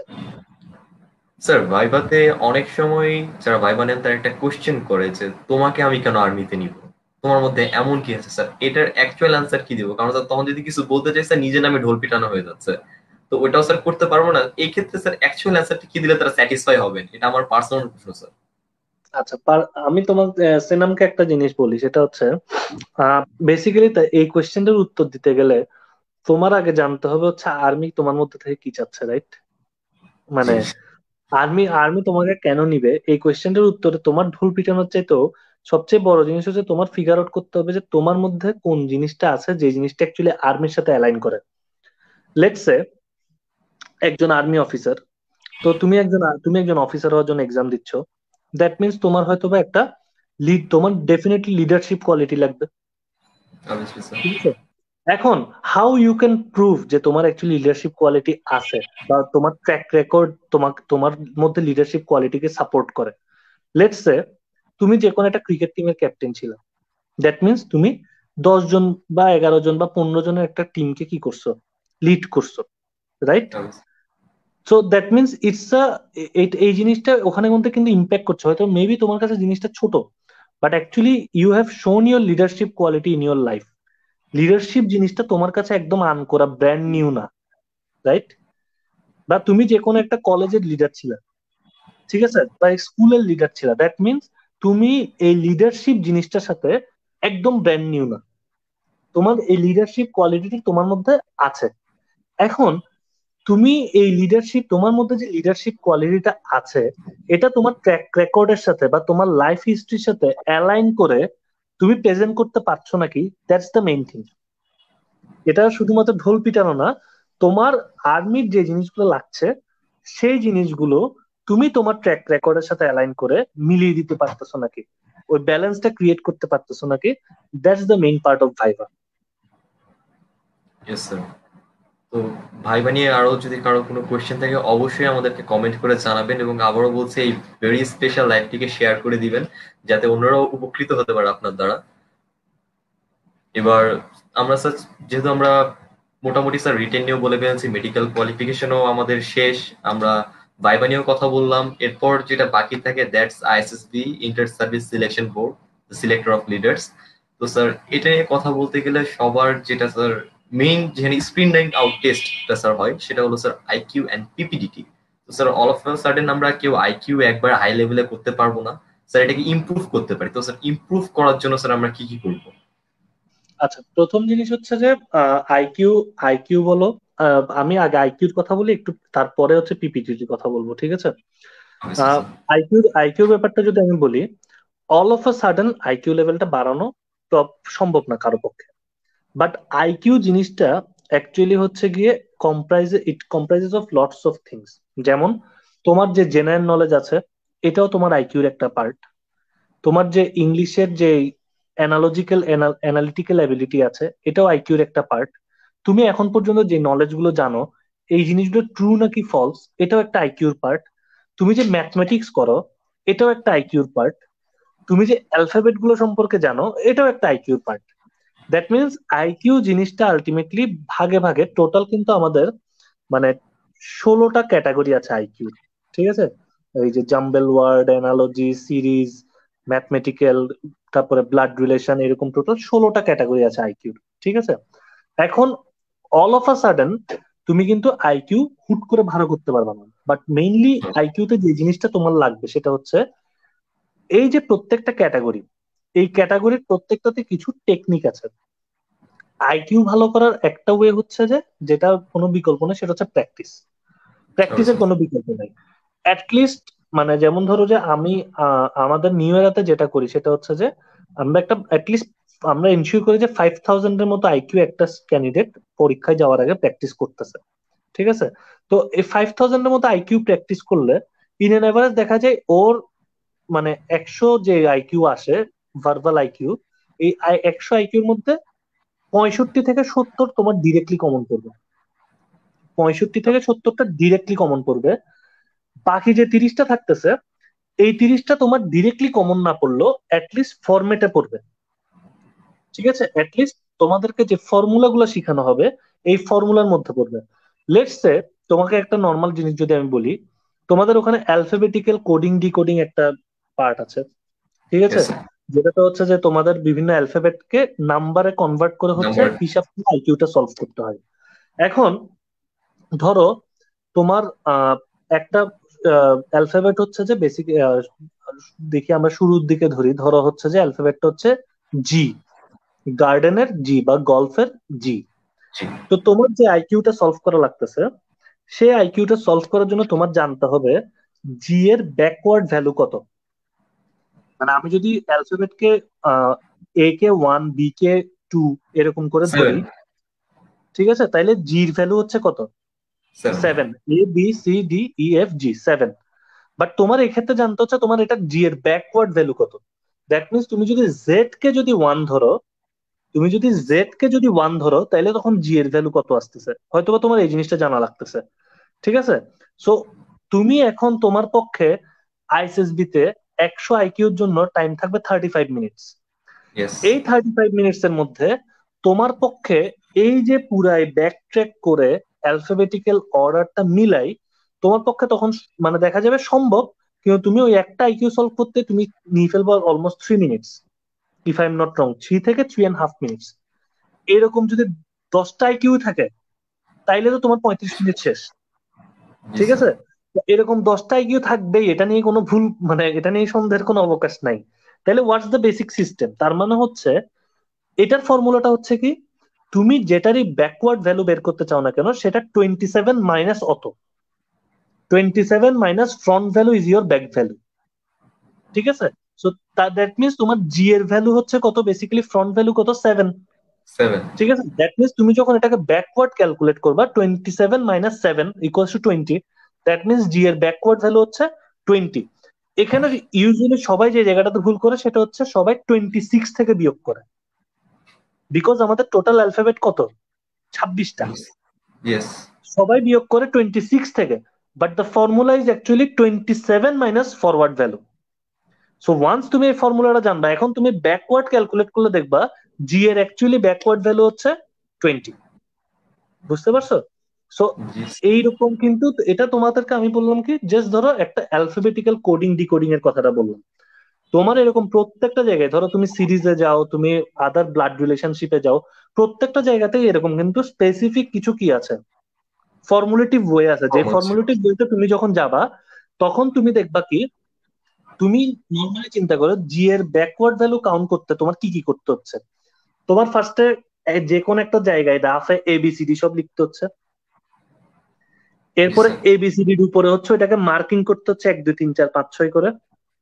জি। তারপরে গিয়ে তুমি বের করতে পারছো জি এর ব্যাকওয়ার্ড ভ্যালু কত, রাইট? যে ব্যাকওয়ার্ড ভ্যালু কত, জি স্যার। যদি তুমি ম্যানুয়াল প্রসেসে করতে চাও, যদি তুমি ফর্মুলাটা না জানো, ম্যানুয়াল প্রসেসে করতে গেলে তোমার ফার্স্টে এবিসিডি পুরোটা লিখতে হচ্ছে, এরপর জেড এর উপরে ওয়ান লিখে ওভাবে ওয়ান, ওয়াই এর উপরে টু, এভাবে করে তোমার বের করতে হচ্ছে জি এর ব্যাকওয়ার্ড ভ্যালু কত। এটাতে তোমার ইন এন এভারেজ সময় লাগতেছে হচ্ছে, কারণ তুমি মাত্র জি এর ভ্যালু বের করলে, এরপর তো তোমার মেইন আইকিউ তো তখনও সলভ করা বাকি, রাইট? সো পুরোটা জি স্যার। করতে তোমার ইন এন এভারেজ সময় লাগছে 3 মিনিট। জি এর ব্যাকওয়ার্ড ভ্যালুটা তুমি ফর্মুলেটিভ ওয়েতে যখন জানবা, তখন তোমার পুরো আইকিউটা সলভ করতে লাগবে 30 সেকেন্ড। এইভাবে তুমি যদি ইন এন এভারেজ 10টা আইকিউতে 2.5 মিনিট করে সেভ করো, that means you are saving 25 minutes.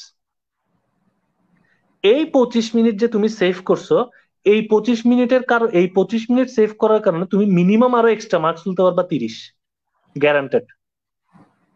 Yes, sir. কথাটা বুঝতে পারছো? তো জি এই স্যার। কারণেই বেসিক্যালি আইকিউটা হচ্ছে যে, এবং আইকিউতে তো তোমার আইকিউ জায়গাটা তো কম্পিটিটিভ, এটা তো কোয়েশ্চেন প্যাটার্নের উপর বেস করে আইকিউ কত পর্যন্ত নিবে এই বারটা নির্ধারণ করা হয়। এটা তো কোনো ফিক্সড কোনো কি নাই, মানদণ্ড নাই যে আমি 70 পাইলেই টিকবো, 80 পাইলে টিকবো। নো, এটা তো কোয়েশ্চেন টু কোয়েশ্চেন প্যাটার্নের উপর বেস করে আইকিউর বারটা নির্ধারণ করা হচ্ছে।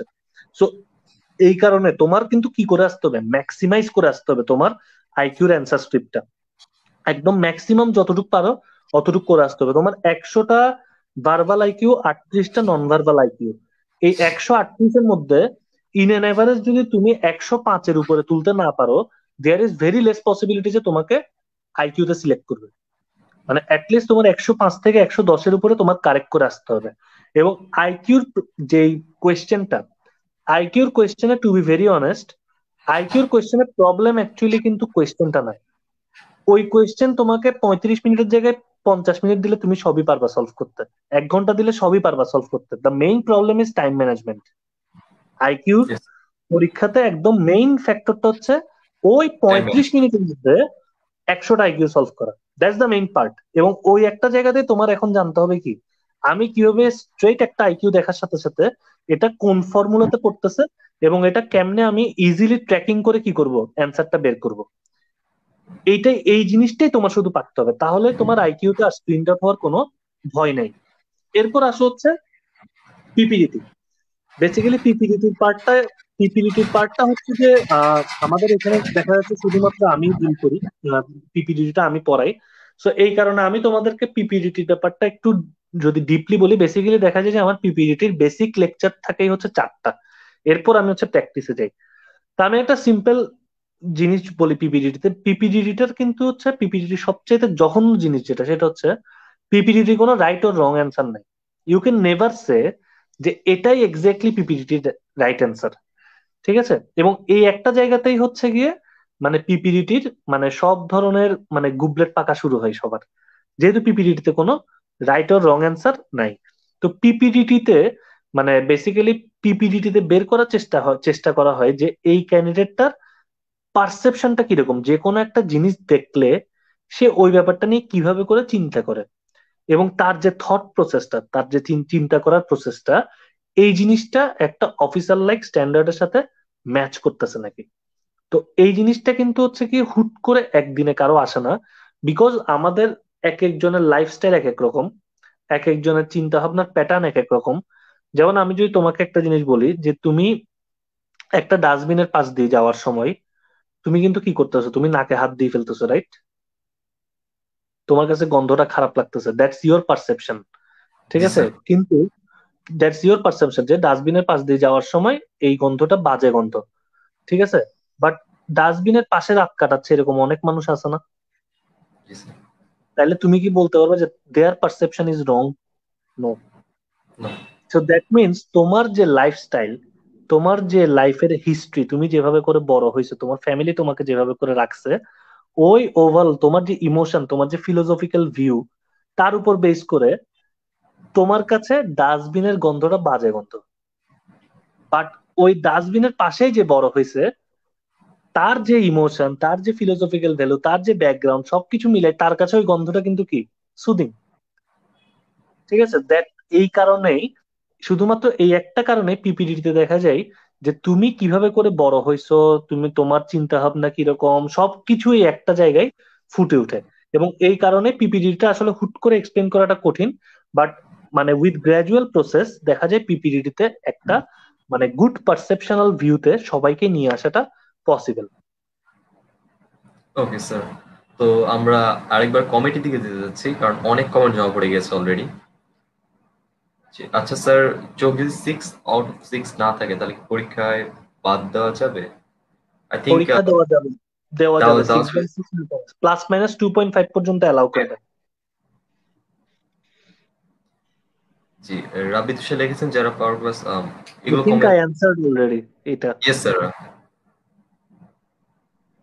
জি, আয়েশা আলম ফারাহ লিখেছেন শ্বাসকষ্টের সমস্যা থাকলে কি সিলেকশনে বাদ পড়ে, জানাবেন প্লিজ। ওকে, শ্বাসকষ্ট ম্যাম। শ্বাসকষ্ট, শ্বাসকষ্ট জিনিসটা অ্যাকচুয়ালি সিলেকশনের টাইমে চেক করছে না। ঠিক আছে, সিলেকশনের টাইমে যেহেতু চেক করে না শ্বাসকষ্টটা, সো বাদ দেওয়ারও কোনো সম্ভাবনা নেই। সাজিদা জ্যোতি লিখেছেন সবার জন্য রিয়েল শুভকামনা, ধন্যবাদ। তাসমা মেহজামি লিখেছেন সকলের নামে শেয়ারের লেখাটা দেখতে চাই, অবশ্যই সকলে শেয়ার করে দিবেন। নামটা আমি পড়তে আসলে স্যার, কম্বাইন্ড মেডিকেল হসপিটালে কি চেক আপ করা যায়? স্যার যে পার্টিকুলার চেক আপের কথা বলছেন সেটা হলো চট্টগ্রামে তার যে ডিফেন্স কোচিং সেন্টার আছে নিউ এরা সেটাতে, এন্ড সিএমএইচ এ যায় কিনা সেটা আমি নিজেও ঠিক মতো জানি না স্যার। সিএমএইচ কি স্যার? বেসিক্যালি না, সিএমএইচ এটা করা যায় না বেসিক্যালি। মানে এটা অ্যাকচুয়ালি নিউ এরাই একমাত্র এটা সাহস করতে পারছে। টু বি ভেরি অনেস্ট, আমি যদি তোমাদেরকে নর্মালি বলি, ধরো 17টা চেক আপ যেগুলো করানো হয়, এটার সাথে প্রায় ধরো 7 থেকে 8 জন স্পেশালিস্ট ইনভলভ। ঠিক আছে, যেমন এই 7 থেকে 8 জন স্পেশালিস্টকে তুমি যদি নর্মাল ওয়েতে, তুমি চিন্তা করো একটা ডাক্তারের রেগুলার ভিজিট যদি আমি 500 টাকা ধরি, 8 জন স্পেশালিস্টে এই এই তোমার শুধুমাত্র চেক করাইতে আসবে 4,000 টাকা। ঠিক আছে, তো এই জিনিসটা কিন্তু অ্যাকচুয়ালি দেখা যায় যে কারো পক্ষেই সম্ভব হয় না যে এই জিনিসটা করার।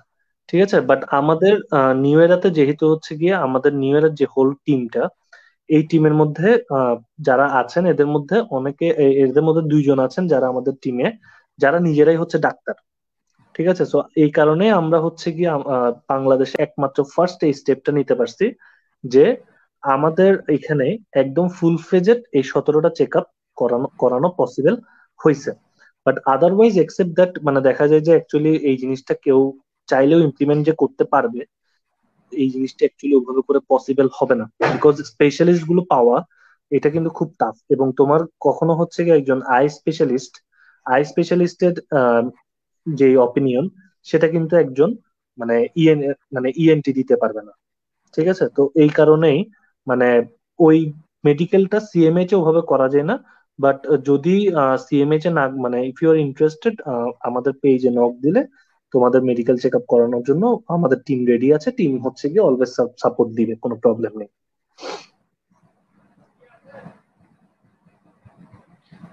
তাজমিদ মাহমুদ লিখেছেন মেডিকেল চেক আপ কোথায় করায়? মেডিকেল চেক আপ স্যার যে ডিফেন্স কোচিং আছে নিউ এরা সেটা করায় স্যার।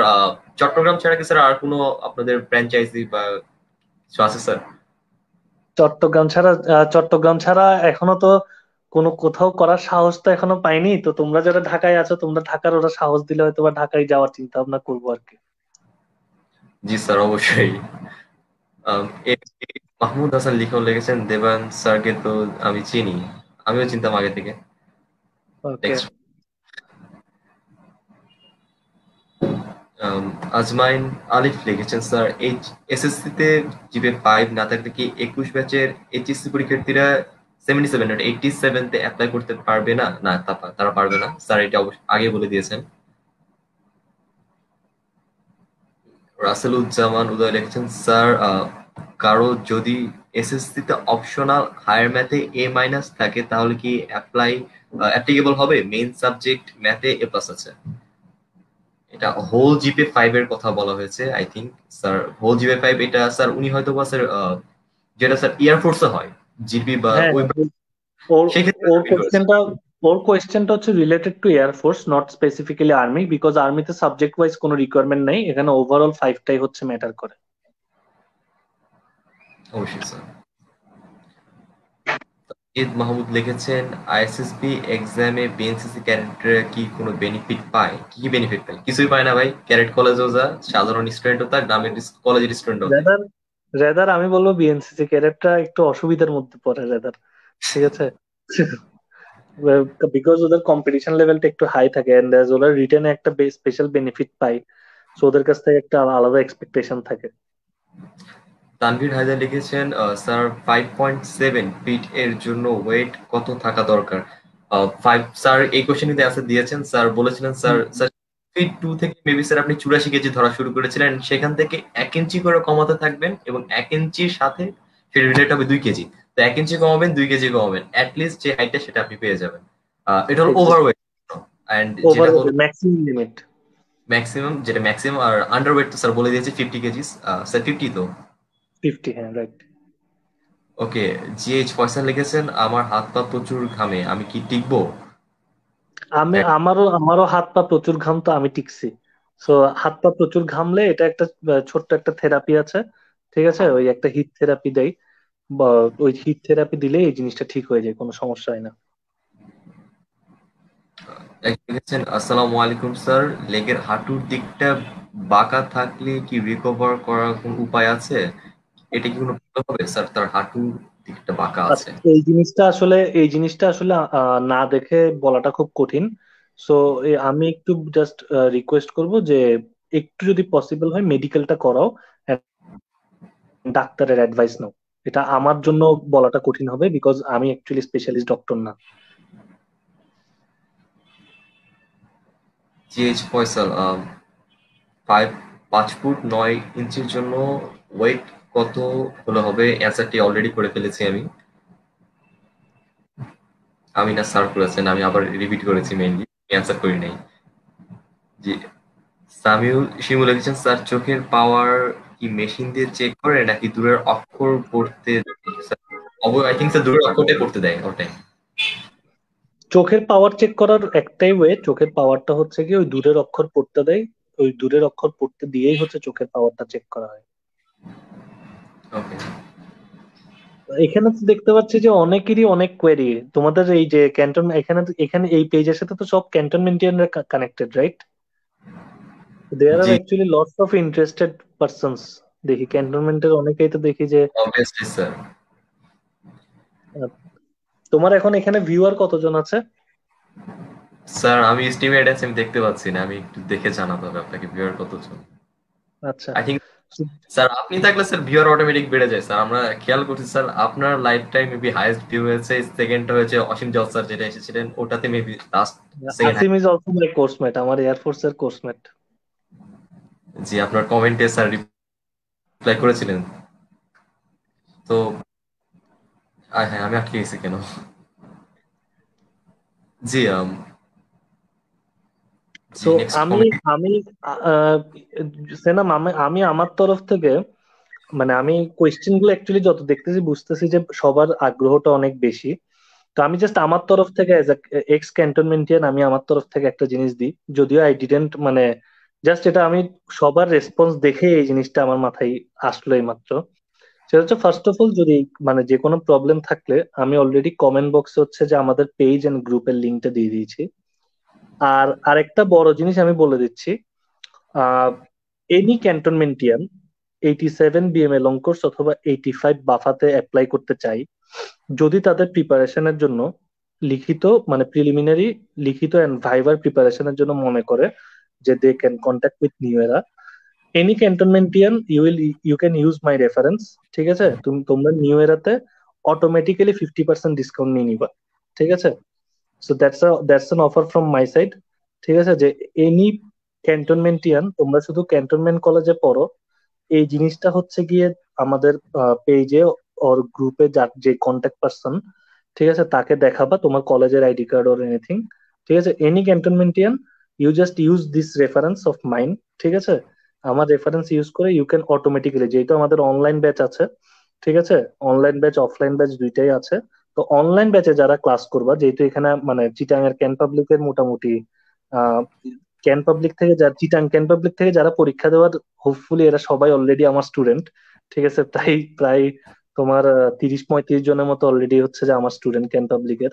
তো Chittagong can public most probably এক হবে না, বাট চিটাং এর বাইরে যারা আছো হোপফুলি মানে তোমরা সবাই হচ্ছে কি যারা চাও you are most welcome with any you will show your cantonment college ID card and avail 50% discount. Okay sir, অনেক বড় একটা সুবিধা আমাদের জন্য দিয়ে গেলেন, এবং নিউ ইয়ার যে অফিসিয়াল পেজের লিংক, সেটাই না গ্রুপের লিংক, সেটাও স্যার কমেন্ট করে দিয়েছেন, সবাই গিয়ে জয়েন করে নেবেন গ্রুপে। আসমা সুলতানাতে ভালোবাসা জানিয়েছেন, ধন্যবাদ। আসিফ জাওয়াদ সামি লিখেছেন অসাধারণ উপস্থাপনা, থ্যাংক ইউ। কিন্তু কাকে বলবেন? আয়োজকদের ধন্যবাদ, অবশ্যই আয়োজকদের। It's also thanks from my side also.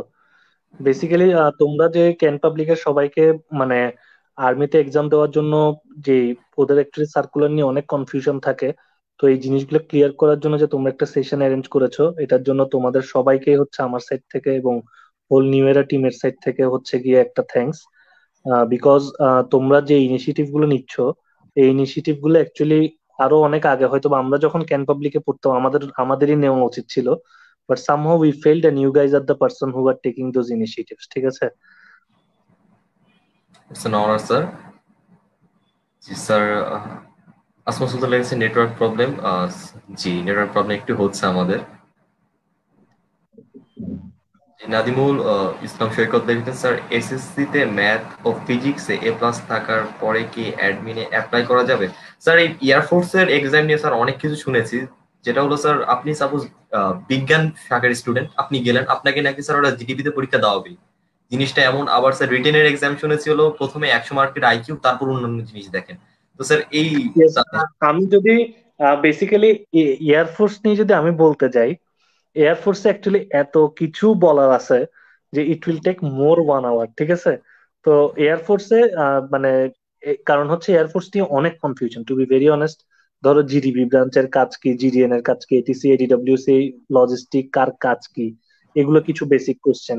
কেন আমার ম্যাথ ফিজিক্স গুলো লাগতেছে বা কি কারণে, এবং আমার কোন সাবজেক্টে কোন কত রকম জিপিএ লাগছে, পরীক্ষার প্যাটার্ন গুলো কিভাবে করে হচ্ছে, কিভাবে স্টেপ বাই স্টেপ প্রসেসে যাচ্ছে। ঠিক আছে। আমরা আইকিউ তে কি ধরনের কোয়েশ্চেন আসতেছে, এবং ম্যাথ ফিজিক্স কিন্তু মানে স্পেশালি ফিজিক্স, ঠিক আছে, ফিজিক্স কিন্তু হচ্ছে যে ডিফেন্সের আর কোনো পরীক্ষায় লাগে না, শুধুমাত্র এয়ারফোর্সে লাগে। ঠিক আছে। তো physics is the only subject. আবার হচ্ছে কেউ কেউ বলতেছে হচ্ছে যে আমার ফার্স্ট এয়ারফোর্সে অ্যাপ্লাই করার সময় অনেক ধরনের প্রবলেম ফেস করো, ওখানে first choice, second choice, third choice দেওয়ার একটা অপশন থাকে। সো কে কোন ধরনের চয়েস দিবে এবং আদৌ সেই চয়েসটা দিলে তার চয়েসটা একসেপ্টেড হচ্ছে নাকি, এটাও একটা বড় বিষয়। ঠিক আছে। তো এয়ারফোর্স নিয়ে আমার মনে হয় সেনাম, ইফ ইউ উইশ, এয়ারফোর্স নিয়ে একটা টোটালি আলাদা করে একটা অ্যারেঞ্জ করা উচিত। ঠিক আছে। যদি তোমরা করো, I am willing to, I it will be really মানে good for the students candidates. ঠিক আছে। এবং আমার মনে হয় এয়ারফোর্সটা পার্টিকুলারলি আলাদা করে এক্সপ্লেন করলে সুবিধা হয়। আদারওয়াইজ যেটা হবে, যেহেতু আজকের লাইভ সেশনটা 87 বিএমএ নিয়েছিল শুধুমাত্র, তো অনেকে দেখা যাবে যে তখন 87 বিএমএ 85 বাফার মধ্যে একটা কনফিউশনে পড়ে যাবে। ঠিক আছে। কারণ দুইটার ইনফরমেশন কিছু জায়গায় সেম হইলেও কিছু কিছু জায়গায় এয়ারফোর্সের ইনফরমেশন গুলো কমপ্লিটলি ডিফারেন্ট। ঠিক আছে। সো আই থিঙ্ক 85 বাফা আর 84 বাফা নিয়ে একটু সেপারেটলি ডিসকাস করলে ভালো হয়, তাহলে কনফিউশনটা কম হবে। ইনশাল্লাহ স্যার, প্রেসিডেন্ট নোট করে রেখেছেন বিষয়টি। তো আমরা আরো কমেন্টের দিকে যেতে যাচ্ছি, কারণ আজকে প্রচুর কমেন্ট দেখা যাচ্ছে।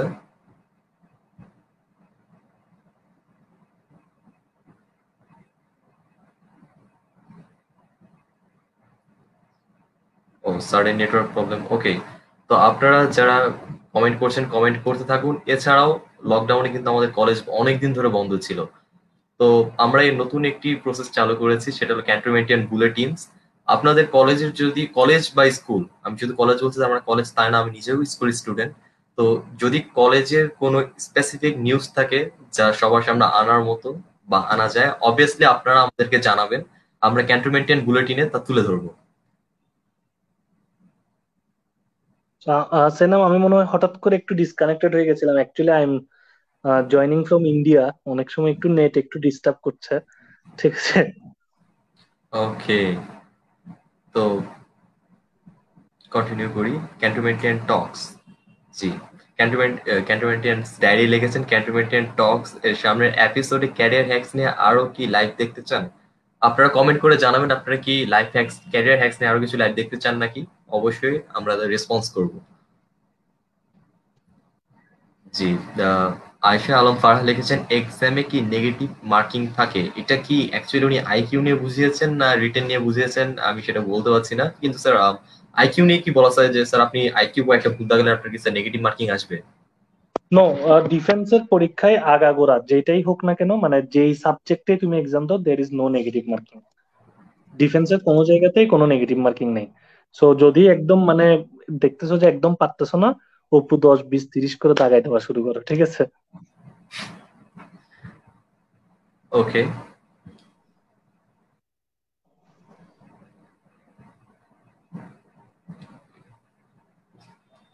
কে কে সামি লিখেছেন আর্মি প্রিলিমিনারি এক্সামে কি কি আসে, এটা আমরা কভার অলরেডি করে ফেলেছি স্যার, বলে ফেলেছেন 4টা সাবজেক্ট বাংলা, ইংরেজি, ম্যাথ এবং জেনারেল নলেজ।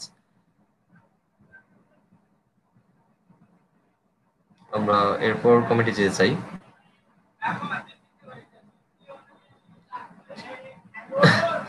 জিএস পয়সা লিখেছেন মুক্তিযোদ্ধাদের নাতি নাতনিদের কোনো সুবিধা আছে? I don't think so. Um, না, অফিসারদের ক্ষেত্রে নাই। সৈনিকদের ক্ষেত্রে টুকিটাকি আছে, বাট অফিসারদের ক্ষেত্রে নেই। অফিসারটা হচ্ছে কি বাংলাদেশের একদম সবচেয়ে বেশি নিট এন্ড ক্লিন মানে এক্সাম প্রসিডিউর, আইএসএসবি। এখানে অ্যাকচুয়ালি কোনো কোটাই নেই। কোনো যে আইএসএসবির কোনো জায়গাতে কোনো কোটা নেই। অনেকে। জি, ওকে। তো আমরা আমাদের লাইভের একেবারেই শেষ পর্যায়ে চলে এসেছি। শেষ মুহূর্তে আপনার যদি কারো কমেন্ট থাকে অবশ্যই করেন। এবং যেটি আপনাদের একটু আগেই বলছিলাম যে ক্যান্টনমেন্টেন্স বুলেটিন, আপনাদের যদি কলেজে কোনো উল্লেখযোগ্য ঘটনা ঘটে থাকে অবশ্যই আমাদেরকে জানাবেন, আমরা সেই ক্যান্টনমেন্টেন্স বুলেটিনের মাধ্যমে তুলে ধরার চেষ্টা করব। এবং আমি অসংখ্য ধন্যবাদ জানাতে চাই দেবান চক্রবর্তী স্যারকে আমাদেরকে আবারও লাইভে এসে সময় দেওয়ার জন্য, কারণ তিনি কিন্তু আমাদের ক্যান্টনমেন্টিয়ান টক্স এপিসোড 2 তেও ছিলেন, যেখানে আমিও ছিলাম। তো ইটস আ প্লেজার স্যার, আপনাকে প্রত্যেকবারই স্যার আমরা পাচ্ছি আমাদের এই ক্যান্টনমেন্টিয়ান টক্সে স্যার। এটা স্যার সত্যি আমাদের জন্য একটা অনেক বড় পাওয়া, এবং আপনি আমাদের ক্যান্টনমেন্টিয়ান ডায়েরির অথবা বাংলাদেশ ক্যান্টনমেন্ট কলেজ কমিউনিটির একটি গাইডলাইন হয়ে গেছে স্যার বর্তমানে, কারণ আপনি ক্যান্টনমেন্টিয়ান টক্স 2 তেও আপনি আমাদেরকে অনেক গাইডলাইন দিয়েছেন। আজকে এসেছে স্যার প্রিলি পুরোটাই একবারে শেষ হয়ে গেল আমাদের। এবং আর স্যার কিছু বলার নেই, আপনাকে স্যার অসংখ্য ধন্যবাদ জানাচ্ছি আমাদের বাংলাদেশ ক্যান্টনমেন্ট কলেজ কমিউনিটির পক্ষ থেকে। তো স্যার আশা করি আপনি যা যা বললেন আমরা সকলেই গাইডলাইন মেনে চেষ্টা করব। এবং যারা যারা আপনার লাইভটি দেখছেন এখনো শেয়ার করতে পারেন, কারণ রেকর্ড দেখে অনেকের উপকার হতে পারে। তো আমি আর আমার কথা বাড়তে চাচ্ছি না। তো আজকের মতো আমরা এখানেই বিদায় নিচ্ছি। সকলে ভালো থাকবেন, সুস্থ থাকবেন।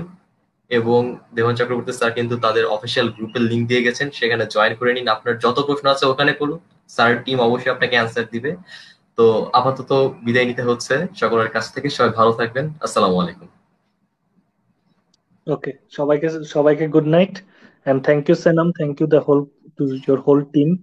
ঠিক আছে, সবাইকে থ্যাংক ইউ এই সেশনটা ইয়ে করার জন্য। এন্ড কারো যদি কোনো কোয়েরি থাকে, আমি কমেন্টে হচ্ছে লিঙ্ক গুলো দিয়ে দিচ্ছি, ওখানে জয়েন করে কোয়েরি গুলো করতে পারবে, কোনো প্রবলেম নেই। And for all of you guys, my door is always open. I have already announced যে তোমাদের জন্য সবার জন্য 50% একটা flat discount for any Cantonmentians. So তোমরা যে কোনো যদি প্রয়োজন হবে, you can knock to the Cantonment College community also if you need any support. You can knock to me also if you need any support.